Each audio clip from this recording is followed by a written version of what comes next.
성경은 예수님을 고난의 종으로 이 땅에 오셨다라고 말씀하고 있습니다. 그런데 예수님을 가장 가까이에서 따랐던, 그것도 3년이나 따랐던 제자들도 예수님이 고난받을 거라고는 상상조차 하지 못했습니다. 오히려 그 제자들은 예루살렘이 가까워질수록 예수님께서 이 나라의 왕으로 등극할 날이 더 가까이 왔다라고 확신했습니다. 그 확신을 준 사건이 바로 우리가 오늘 종료주일이라고 지키는 그 예루살렘에 나귀를 타고 입성하는 사건이었어요. 예수님께서 어린 나귀 새끼를 타고 예루살렘에 입성하는데 온 백성들이 다 길거리로 뛰어나오는 거예요. 그리고 가지를 꺾습니다. 종려나무 가지를 흔들기 시작했어요. 자기의 겉옷을 다 예수님 가시는 앞에다가 펼치면서 환영했어요. 호산나 다윗의 자손이여, 환영했어요. 그 모습을 보면서 제자들은요 확신했습니다. 야, 내가 잘 따라왔구나. 진짜 이제 예수님 왕 될 날이 이제 며칠 남지 않았다. 속으로 얼마나 좋아했는지 모릅니다. 그런데 이 기대와 소망이 무참하게 무너지고 말죠. 예루살렘에 들어가서 얼마 되지 않아 붙들리시고 빌라도 법정에서 사형 선고를 받습니다. 모진 고문을 당하고 예수님 그 고문에 힘 한 번 써보지도 못한 채 찍힌 채로, 피 흘리신 채로 골고다 언덕으로 올라갑니다. 그리고 거기에서 누가피를 다 써주시면서 십자가에 못 박히는 모습을 보면서 그것을 자신들의 두 눈으로 똑똑히 확인하고 나서는 이 제자들, 이제 내 차례겠구나, 나에게도 저런 고난이 닥치겠구나 두려워서 도망가고 숨기에 급급했습니다. 이런 제자들의 모습을 보면서 가장 힘들고 아파했던 분이 누구였을까? 예수님이었겠죠. 실망하셨습니다. 제자들에게 예루살렘에 올라오시면서 상경하시면서 나는 고난을 받아야 된다, 나는 3일 만에 부활할 거다라고 무수히 고난받을 것을 알려주셨지만 제자들은 그 말 듣지 않았어요. 그것을 생각하고 마음에 새긴 사람은 아무도 없었습니다. 여러분, 우리는 오늘날이 예수님께서 택한 예수님의 오늘날의 제자들이에요. 그럼 과연 제자는 무엇하는 사람일까? 무엇을 해야 하는 사람이 여러분 제자라고 생각합니까? 오늘 본문이 이 질문에 대해서 우리에게 답을 제시하고 있습니다. 오늘 본문의 말씀을 가리켜서요 별칭이 있는데 여호와의 종의 노래라고 별칭합니다. 이사야서에 보면 여호와의 종의 노래가 여러 곳 나오는데 이 여호와의 종의 노래가 아마 세 번째인 것으로 압니다. 여호와의 종, 지금 우리로 말하면 제자. 오늘 말씀을 통해서 그래서 여호와의 종, 즉 제자가 무엇해야 하는지, 무엇하는 사람인지를 알고 싶고 알아야만 합니다. 여러분, 이사야 선지자는요 제일 먼저 이렇게 고백합니다. 주 여호와께서 학자의 혀를 내게 주셨습니다. 여러분, 여기서 학자라는 건 가르치는 사람 얘기하지 않습니다. 학자, 배우는 사람, 즉 제자 얘기하는 거예요. 하나님이 나를 학자의 혀를 주셔서 종 삼으셨다라는 거예요. 제자 삼으셨다라는 것입니다. 여러분, 제자는요 주 여호와로부터, 하나님으로부터 말씀 배우는 사람이에요. 제자는 스승을 따르고 스승하고 함께 생활하면서 언제 어떻게 그래서 말해야 하는지를 잘 배워야만 합니다. 하나님이 종에게 학자의 혀를 주실 때 이 학자의 혀는 어떤 혀일까? 이사야 49장에 보니까 날카로운 칼과 같은 입이다 라고 말씀하고 있어요. 자, 49장 2절 말씀 앞부분만 한번 읽어볼까요? 시작. 내 입을 날카로운 칼같이 만드시고. 네, 됐습니다. 거기까지. 여러분, 하나님이 이사야를 종으로 부르실 때 그의 입을 날카로운 칼같이 만드셨다라는 거예요. 날카롭다라는 건 여러분 정확하게 본질을 꿰뚫는다라는 뜻입니다. 히브리서 말씀을 그래서 이것을 받아서 하나님의 말씀은 그 자체가 살아있고 운동력이 있다라고 말씀하잖아요. 좌우의 날선 어떤 것보다도 예리하고 혼과 영과 골수까지도 찔러 쪼개는 것이 하나님의 말씀이에요. 나아가서 마음과 생각, 뜻을 감찰하는 것이 하나님의 말씀이다. 그것을 내 입에 날카로운 칼처럼 주셨다. 그것이 학자, 그것이 제자, 그것이 여호와의 종이라는 거예요. 여러분, 하나님 말씀 앞에서 우리는 다 드러납니다. 우리가 포장하고 있었던 거 다 벌거벗겨지고요. 하나님은 말씀 앞에서 다 드러나는 거예요. 그렇기 때문에 하나님의 종, 하나님의 제자의 첫째 조건이 뭐냐? 말씀의 종이 되어야 하는 거예요. 사랑하는 성도 여러분, 말씀의 종 되실 수 있기를 축원합니다. 그러니까 제자는요, 말씀의 종임을 기억하고 자기의 말, 사람의 말, 세상 지식 전하는 게 아니라는 거예요. 하나님의 말씀만을 전하는 사람이 제자인 것입니다. 내 말이 아니라 하나님께서 말씀하시고자 하는 것을 정확히 본질을 깨닫고 전하는 사람이 제자인 거예요. 여러분, 하나님의 말씀을 맡았던 구약의 사람들을 예언자라고 하잖아요. 그 예언자가 무슨 말씀이에요? 여러분, 한자 그대로 맡을 예, 예언자, 말씀을 맡았다라는 거예요. 그리고 말씀은 여러분 미래를 예측한다 예자가 아니에요. 맡았다. 여러분 예금했다고 그러잖아요. 그게 예언자다 그 얘기입니다. 그래서 여러분 말씀을 맡은 자들이 구약의 예언자였어요. 그러니까 이 구약의 예언자들은요, 하나님이 자신을 깨우쳐 주지 않고 말하게 하시는 것을 가장 두렵게 생각했어요. 하나님이 깨닫게 하지 않으시면, 그 본질을 알지 못하게 하면 자신들은 아무것도 알 수도 없고 아무것도 말할 수 없다라고 하는 절박한 경험들을 예언자들은 다 가지고 있었어요. 오늘 우리가 보는 이사야 선지자가 부름받는 장면이 이사야 6장에 나오잖아요. 여러분들 다 잘 아시는 말씀이에요. 여호와의 영광을 찬양하는 스랍이 나타나서 그 이사야 선지자 앞에 나타납니다. 그 스랍들이 나타나는데 그 나타나자마자 이사야가 어떻게 고백합니까? 큰일 났다. 나 망했다. 나 죽었다. 탄식하기 시작해요. 아무 말도 없었어요. 그 스랍이 나타나자마자 이사야가 나 죽었다라는 거예요. 나 망했다라는 거예요. 왜 망했는가 탄식하는데 그 이유를 보니까 그렇게 자신의 입이 부정하기 때문에. 무엇이요? 입이 부정하기 때문에. 여러분, 이사야는요 그 스랍 앞에서 깨달았어요. 아니, 본인이 그동안 어떻게 선지자 노릇한 걸 알았어요. 나름 선지자라고 예언자라고 하나님의 말씀 부르심 앞에서 지금까지 이스라엘 백성들한테 너희들의 죄지만 하는데 죄를 책망하면서 살았는데, 그 죄를 책망하면서도 한편으로는 자기가 부정적인 말하고 세상 말하고 불신의 말한 것이 기억난 거예요. 하나님의 말씀을 맡아 전하는 예언자이면서도 선지자이면서도 자기 입에는 여전히 죄를 짓고 살아가는 자신을 보면서 그는 망했구나, 죽었구나. 그 입술의 부정함 때문에 그는 스랍 앞에서 그렇게 고백한 것입니다. 그때 어떤 일이 일어납니까? 그 스랍 중에 하나가 제단에 있던 붉은 숯불을 가지고 와서 이사야의 입술을 찢어줬어요. 새롭게 만드셨다 그 얘기예요.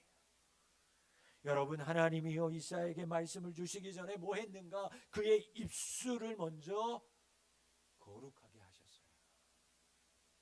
이사야의 입술이 거룩해졌어요. 그때 뭐라고 말합니까? 누가 나를 위하여 갈고 예수님께서 물어봐요. 그때 이사야가 이렇게 고백합니다. 내가 여기 있습니다. 나를 보내십시오. 내 입술이 부정하였지만 이제는 내 입술이 정하여졌으니 이제는 하나님 내가 주님의 종으로 부름받았으니 예언자로 다시 부름받았으니 내가 이제는 내 말하지 않겠습니다. 지금까지 말했던 것처럼 한 입으로 두 말하지 않겠습니다. 오직 하나님께서 내게 주시는 말씀만 세상 가서 백성들에게 전하겠습니다. 내가 여기 있사오니 나를 보내 주옵소서. 사랑하는 성도 여러분, 그런데 말을 잘 전하는 사람이 되려면 먼저 선언되어야 할 것이 있어요. 그게 뭐라고 생각하세요? 먼저 잘 들어야 되는 거예요.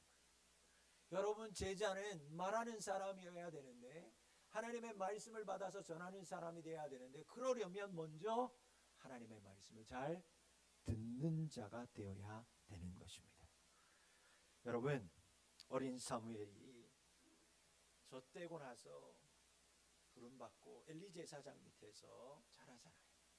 그 어린 것이 제단에서 잠을 자요. 그런데 밤에 어느 날 사무엘아 사무엘아 부르는 거예요. 여러분 참 대단해요. 그 어린 것이 여러분들의 자녀 자는데 세영아 하면 깨요? 여러분 애들 푹 잡니다. 근데 그 어린 사무엘이요, 사무엘아 그 소리에 번쩍 눈을 떠요. 그리고 쫓아갑니다. 엘리 제사장 여기 왔어요. 안 불렀어. 다시 가자. 사무엘아 또 잠들었는데 또 일어나서 달려갑니다. 부르셨어요? 아니 안 불렀어. 잘하니까. 엘리 제사장이 생각합니다. 하나님이 이 아이를 부르시는구나. 알려줘요. 너 또 부르잖아. 또 너 사무엘아 부르지? 그러면 너 이렇게 말해라. 사무엘상 3장 10절 말씀 같이 합독하겠습니다. 시작. 여호와께서 임하여 서서 전과 같이 사무엘아 부르시는지라 사무엘이 이르되 말씀하옵소서 주의 종이 듣겠나이다. 아멘. 여러분, 제자는 학자열을 가져야 되는 거예요. 제자는 여러분 말씀의 종이 되어야 하는 거예요. 그러기 위해서는 여러분 우리의 스승 되시는 하나님이 말씀하고 맡겨주시는 말씀을 한마디도 놓치지 말고 잘 듣는 자가 되어야 하는 거예요. 여러분 5절 말씀에 보니까 이런 말씀이 나옵니다. 주 여호와께서 나의 길을 여셨다. 여러분 길을 여셨어요. 사랑하는 우리 성도 여러분, 제자는 입 열기 전에 뭐 열어야 돼요? 네, 길을 여는 거예요. 제자는 입을 열기 전에 하나님 말씀 전하기 전에 먼저 하나님의 말씀 듣기 위하여 여러분의 길을 여셔야 되는 거예요. 들을 귀 있는 자는 들으라. 들을 귀 있는 자가 복되다 하셨어요. 사랑하는 성도 여러분, 누가 복 있는 사람이 있나? 하나님의 말씀을 먼저 잘 듣는 사람이 복 있는 자인 줄 믿습니다. 여러분 강대상에 있으면 진짜예요. 말씀을 빨아들이는 사람이 있어요. 야, 저 사람 앞에서는 내가 한마디도 딴소리 못하겠구나 하고 진짜 말씀을 받아들이는 사람들이 있어요. 그 외 반면에 그래요 목사님 알겠습니다. 알고 있어요. 뭐 하시든 말든 뭐. 그러니까 모르게 자꾸 은혜 받으면요 자꾸 몸이 앞으로 나온다니까요. 이렇게. 여러분 제자는 말하기 전에 하나님의 먼저 말씀을 들어야 돼요. 그 듣는 건 요즘엔 어떻게 듣느냐면 배우는 걸로 듣는 거예요. 여러분 하나님 말씀 잘 배우는 사람이 되셔야 됩니다. 말하기 앞서 스승으로부터 온전히 말하는 것부터 배워야 되는 거예요. 그래서 스승의 말을 잘 듣는 자가 제자의 첫 번째 조건이에요. 사랑하는 성도 여러분, 예수님이 이 자리에 있는 모두를 예수님의 제자로 여러분 부르시고 제자 삼으셨어요. 스승이신 예수님 말씀 잘 배우고 잘 들은 후에 내 말이 아니라 칼과 같은 하나님의 생명의 말씀을 받은 그대로 잘 전할 수 있는 우리 성도님 될 수 있기를 주의 이름으로 축원합니다. 먼저 길을 여세요. 주님의 말씀을 잘 들으세요. 그래서 말이 아닌 거룩한 말씀을 말하는 제자들 다 되실 수 있기를 주의 이름으로 축원합니다. 여러분, 하나님이 제자에게 학자의 혀를 주셨다면, 자, 혀를 우리가 가졌어요. 이 학자의 혀를 가진 제자는 과연 이제 뭐 해야 될까? 학자의 혀를 주셨으니까 그 혀로 뭐 해야 될까? 여러분, 제자는 그 혀로 곤고하고 지친 사람들을 말로 도와주는 거예요. 혀로 할 수 있는 게 뭐예요? 도와주는 거예요. 말로 도와주는 거예요. 그래서 여러분, 우리가 말씀 배우고 말씀 공부하는 목적이 뭡니까? 학자의 혀를 주신 목적이 뭐예요? 제자 삼으신 목적이 뭐예요? 여러분, 절망에 놓인 백성들, 아직까지 죽어가는 영혼들, 우리 주변에 우리 옆에서 아직도 하나님 안에 정말 온전히 거하지 못하여서 불안에 떨고 있는 사람들을 여러분 주신 그 학자 칼 같은 말씀으로 위로하라는 거예요. 말로. 여러분, 지치고 상한 그 사람들을 구약시대에 견디게 했던 게 누굽니까? 예언자들의 말이었어요. 이사야 1장부터 39장까지는요 대부분 하나님을 반역한 이스라엘 백성들을 향한 심판의 내용입니다. 모든 말씀 1장부터 39장은요 39장 심판의 기록의 말씀들이 기록되어져 있어요. 그래서 이 부분들을 주석가들은 제1 이사야라고 말합니다. 그러나 39장이 끝나면 40장부터 55장 가면요 심판의 내용은 전혀 나오지 않고 이스라엘 백성들을 향한 회복의 말씀이 계속 등장합니다. 구원의 말씀이 선포되기 시작해요. 왜 그랬을까? 여러분, 이미 이때는 39장부터 55장 이때는 이스라엘 백성들이 하나님 앞에 다 반역하고 불순종해서 바벨론의 포로로 심판받고 바벨론 포로가 된 시절이었어요. 이미 심판받고 포로가 됐으니 이 39장 지나고 나서 40장부터 55장은요 이제 그들을 위로하고 너희들 다시 돌아갈 수 있다, 너희들 다시 구원받을 수 있다라는 말씀으로 가득 차 있어요. 그래서 주석가들은요 이거는 1 이사야가 말했던 내용과 전혀 다르다 그래서 제2 이사야라고 말해요. 심지어 아예 딴 사람이 기록했다라고 보는 경향이 더 많습니다. 여러분, 우리가 하나님 말씀 배우고 우리가 하나님 말씀 듣는 이유가 뭐냐는 거예요. 공고한 사람 내 입을 통해 돕는 데 있어야 되는 거예요. 우리가 매일 아침마다 하나님 앞에 길을 열고 매일 새벽마다 하나님의 깨우침을 받기 위해 새벽을 깨우고 매일마다 EM을 하고 이렇게 남들 다 놀고 꽃놀이 가는 이 시간에 이렇게 나와 주일에 말씀 배우고 또 끝나면 구역에 가서 그 말씀을 함께 나누고 기도하고 힘쓰고 애쓰는 이유가 뭐냐? 예수님께서 나를 제자 삼으셨기 때문에 그 말씀 가지고 아픔 가운데 있는 사람들, 구원받지 못하는 사람들을 우리가 말로 돕고자 함인 줄 믿습니다. 우리가 이렇게 모여서 기도하고 예배하는 이유가 내 기도의 소리는 줄이고 하나님의 소리를 듣고자 함이에요.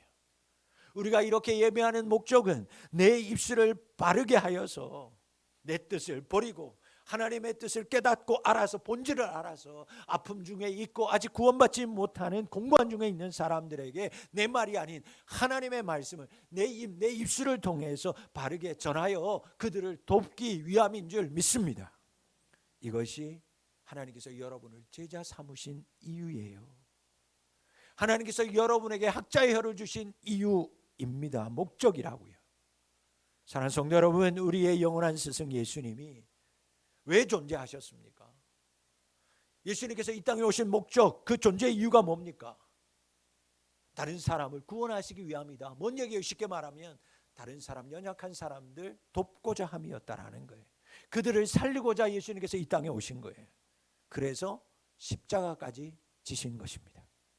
그러므로 여러분, 제자된 우리 역시 우리 주변의 아픔과 그리고 우리 주변의 공고한 사람, 교회 안에서 힘들어 어려워하는 사람 도와야 되는 거예요. 저들을 영원한 길로 말로 안내해 줄 수 있어야 되는 거예요. 사랑하는 성도 여러분, 여러분들의 말에 칼이 여호와의 학자의 혀가 있어요. 잘 들었다면 여러분의 말이 아닌 하나님의 말씀으로 공고하고 힘들고 어려움 중에 있는 성도들과 이웃들, 가족들을 그 말로 바르게 인도하고 안내하고 위로하는 자 다 되실 수 있기를, 그래서 그들을 돕는 자, 그 사명, 제자의 사명 감당하는 우리 가족들 될 수 있기를 축원합니다. 그런데 여러분, 우리가 이런 생명의 말을 전하는 사람이 되고 하나님의 말씀을 전하는 사람이 돼서 연약하고 공고한 사람들을 도와주면 우리에게 이상하죠? 아픔과 고통이 찾아와요. 하나님이 주신 학자의 해를 바르게 사용하여서 공고한 자들에게 찾아가 그들을 위로하고 그들을 구원으로 인도하는 말씀을 전하면 그 주의 종들에게는요, 필연적으로 모진 고통과 어려움이 찾아와요. 6절 말씀 보면 종이 당하는 수모가 기록되어져 있습니다. 제자가 억압당하는 이웃을 돕고자 하면, 아픔 중에 있는 자들은요, 구원의 길로 안내하고 위로하는 사람들을 보면 그 약자들을 억압하던 세력들이요, 그 여호와의 종, 하나님의 종, 제자를 대적하기 시작해요. 내 거 왜 뺏어가냐는 거예요. 등을 치기 시작합니다. 여러분, 그들에게 모진 아픔을 겪게 합니다. 그래서 말씀 보니까 등을 때려요. 수염을 뽑는 사람도 있어요. 뺨을 때리고 모욕하고 심지어 침을 뱉어요. 그런데 이 종 보세요. 이런 고난을 당함에도 의연해합니다. 이 종 보세요. 이 아픔과 고통 속에서도 이 종은 물러나지 않아요. 이 하나님의 종 주신 말씀 가지고 백성들을 위로하고 생명으로 인도하기 위하여 나아가는데, 그래서 아픔이 있고 그를 막아섬이 있는데, 이 종은 위로의 말, 구원의 말을 해서 공고한 자들 중에 있는 사람들에게 위로를 전하고 아픔과 그 연약한 중에 있는 사람을 돕고 있는데, 막아서는 사람들이 있음에도 불구하고 그것을 포기하지 않아요. 끝까지 최선을 다해요.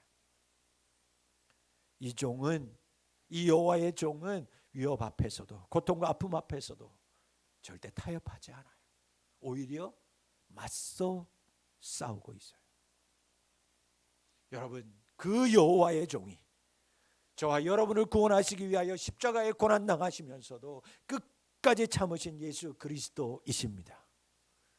저와 여러분을 억압하고 있는 죄의 권세를 무너뜨리기 위하여, 그것을 죄를 풀어주기 위하여 친히 채찍에 맞고 피와 물과 모든 것을 십자가에서 다 흘리시고 자신의 모든 것까지 십자가에서 다 이루시면서 다 이루었다고 외쳤던 그 여호와의 종 예수 그리스도이십니다. 그분이 이렇게까지 하실 수 있었던 이유가 뭘까? 그분은 자신을 통해 이루어갈 하나님의 일에 더 관심을 가졌기 때문입니다. 예수님의 관심사보다 하나님의 관심사에 더 힘을 쏟았기 때문에, 거기에 더 관심이 있었기에 이 아픔과 모진 고난까지도 그분은 견디고 맞설 수 있었어요. 아버지여, 내 뜻대로 하지 마시고 오직 아버지의 뜻대로 되기를 원합니다. 그분의 관심은 오직 하나님의 뜻이었어요. 하나님의 나라였어요. 이것이 예수님이 당하신 십자가, 그것이 모질고 아픔이 있어도 당당하게 맞서신 이유였습니다. 여호와의 종 예수님은 앞에 있는 수치와 아픔을 부끄럽게 생각하지 않았어요. 고난을 당하는 중에도 그 대적들이 그렇게 아픔을 주고 모질게 하여도 예수님은, 그 여호와의 종은 그 대적들이 자기 앞에서 사라질 것을 확신했어요. 그래서 견디었어요. 고난을 당하시면 당하실수록 예수님은 이 대적들이 나에게서 사라질 것을 확신하고 더욱 단단해지셨어요. 그 단단해진 모습을 오늘 본문은 그 여호와의 종의 모습이 마치 부싯돌 같았다, 이렇게 얘기합니다. 여러분, 예수님이 우리를 구원하시기 위해서 하나님 아버지, 그 여호와의 종으로 된, 그래서 주인이신 하나님 아버지 앞에서 그 종은요, 한없는 어린 양처럼 절대 순종했어요. 그러나 대적하는 사람들 앞에서는, 고난 앞에서는요, 그 나의 주인이 나를 도와주신 것을 확신하면서 오히려 부싯돌처럼 담대하게 그 고난을 짊어지셨어요. 예수님께서 이처럼 단단할 수 있었던 이유는 확신했기 때문이었다고요. 지금 당하고 있는 이 아픔과 수치 가운데서도 예수님은 나의 주, 여호와께서 나를 도우신다. 나의 주 여호와께서 이 고난 중에도 나를 도와주신다라고 하는 확신 때문에 예수님은 부싯돌처럼 오히려 그 어둠을 밝히는 불꽃을 내시는 인생을 사셨습니다. 사랑하는 성도 여러분, 제자는 예수님처럼 사는 사람이에요. 스승 되시는 예수님과 똑같이 한번 살아보려고 힘쓰고 애쓰는 사람이 바로 제자예요. 그래서 제자는 예수님처럼 아픔과 세상이 주는 수치 가운데서도 나의 주 되시는 예수님께서 나를 도와주신다라는 확신을 가지고 그 고난과 수치를 이기는 것입니다. 부싯돌처럼. 그 어려움과 어둠이 나를 감싸지만 예수님이 나의 주인 되시기 때문에 나와 함께하고 나를 지금 도와주신다라는 확신이 있기 때문에 그 어둠의 세상에서도 부싯돌처럼 오히려 빛을 내며 사는 사람이 제자인 거예요. 하나님의 말씀대로 이웃을 위로하고 죽어가는 자들을 살리기 위하여 하나님 맡기신 그 하나님의 말씀 그대로 전하고 주신 말씀 그대로 살면 우리에게 공고와 학대가 찾아와요. 그것을 알지만 그 중에도 나의 주인 되시는 예수님이 나를 도와주신다. 나와 함께한다. 그때 아픔과 고난 중에도 부싯돌처럼 부싯돌 신앙인이 될 줄 믿습니다. 제가 운동 참 좋아합니다. 야구도 했고요. 야구도 참 잘해요. 야구 좋아합니다. 사진도 있잖아요. 야구 좋아하는 사람들 어제 프로야구 개막했어요. 근데 야구를 좋아하는 사람들이요, 한 번쯤은 다 좋아하고 한 번쯤은 들어본 노래가 있어요. 돌멩이라고 하는 곡입니다. 제가 그 가사를 여러분 이렇게 불러드릴게요. 흙먼지가 날리고 비바람이 불어와 뼛속까지 아픈데 난 이를 악문다. 아등바등거리는 나의 삶을 위해서 내 마음 둘 곳 찾아서 난 길을 떠난다. 나는 돌멩이. 이리 치이고 저리 치여도 굴러가다 보면 좋은 날 오겠지.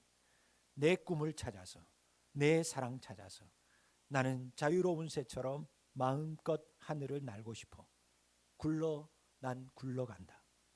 내 몸이 부서져 한 줌의 흙이 돼도 난 굴러간다. 내 사랑 찾아서 내 꿈을 찾아서. 중약. 움츠렸던 가슴을 활짝 펴 이젠 나의 길을 가는 거야.